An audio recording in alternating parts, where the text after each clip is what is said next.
and they're waking up with isolated frostbite, and it turns out that this creature is feeding on their body heat while they're sleeping, and so they wake up with like frostbitten areas where it's sucked all the heat out of their bodies.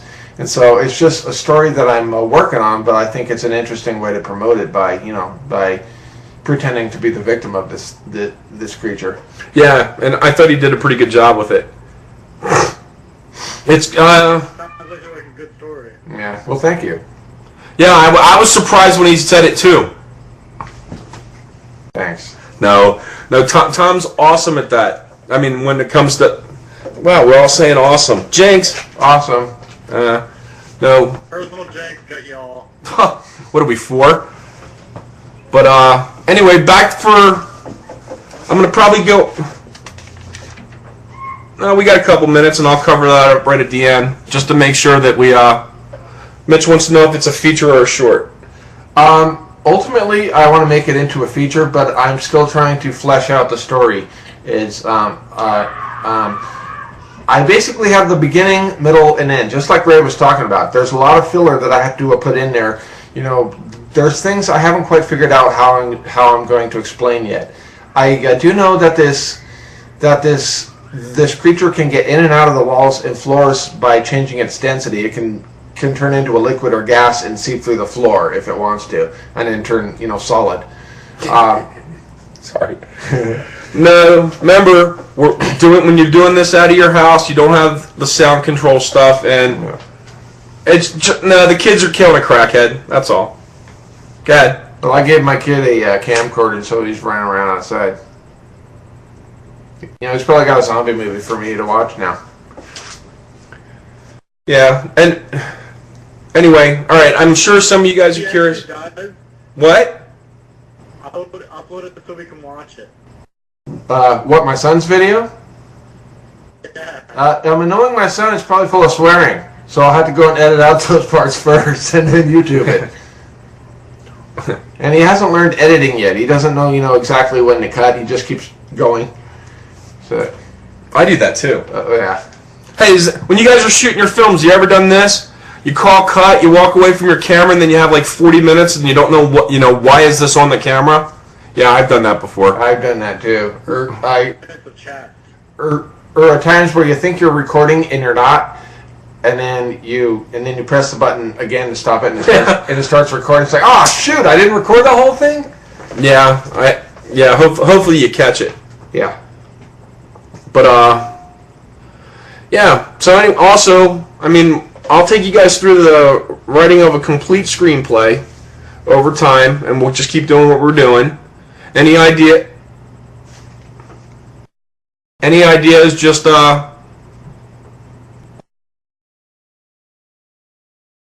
ooh.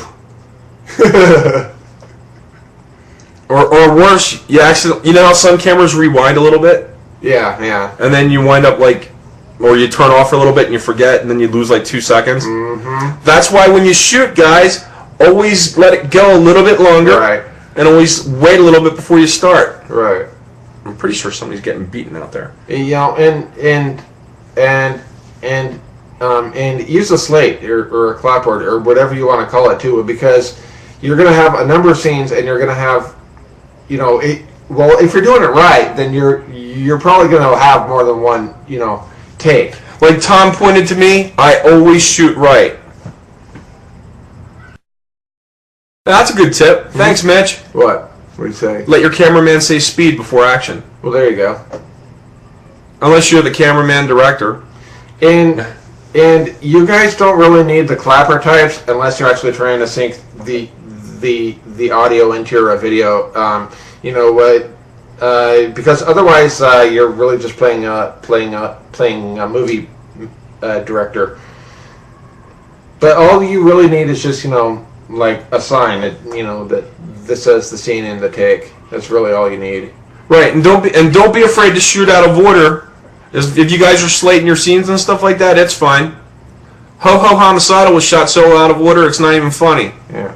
Well, most movies are. Yeah. There's only a few incidences that I've heard of where a movie was actually shot in sequence. It's just not done that way. I've done it on shorts. just because we were at one location and it just made sense. Yeah. Well, but whatever makes the shoot easier. Usually the reason that you do it is because you have certain actors, that you have in certain scenes, and so you want to get those scenes done first, or you have certain sets that you want to use before moving into another areas, so that you don't have to come back and shoot more scenes there.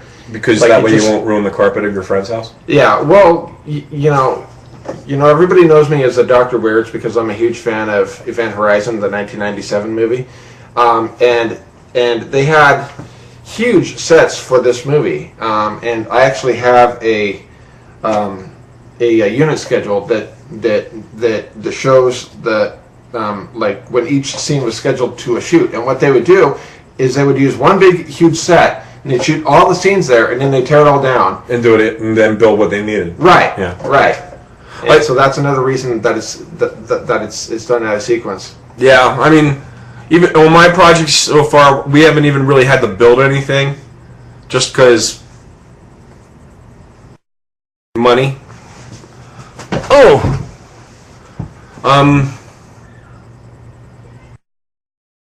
Are the hope the cops aren't here again. Yeah, guys, give me questions. I don't want you burned out on me on episode 2. There is a piece of advice too. One thing that I've been thinking about for a while. It's really, really good for when you don't have much of a budget. One of the common ideas, like if you don't have a very big budget or you don't have a very big time period to get a shoot done, is you basically set up 2 small crews, and those are what they call units. And so one unit will shoot like some certain scenes, while the other unit is somewhere else doing other scenes, so that you're getting twice as much work done at the same time. Yeah, we actually did that.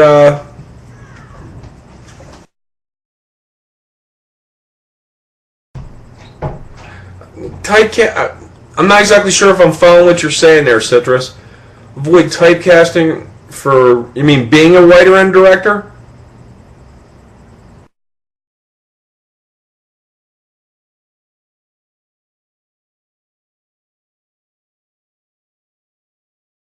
Typecast, I'm not sure if typecasting is the right word here, bud.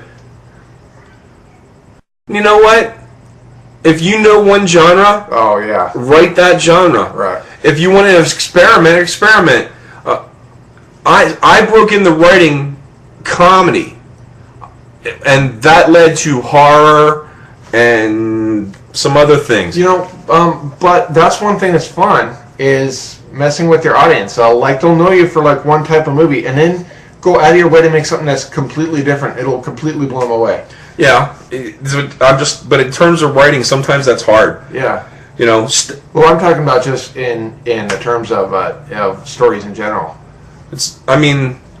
I'm pretty sure I'm going to be writing comedy horror for a long time until I completely go insane, and then I'm just a movie. I got a movie for you guys to watch.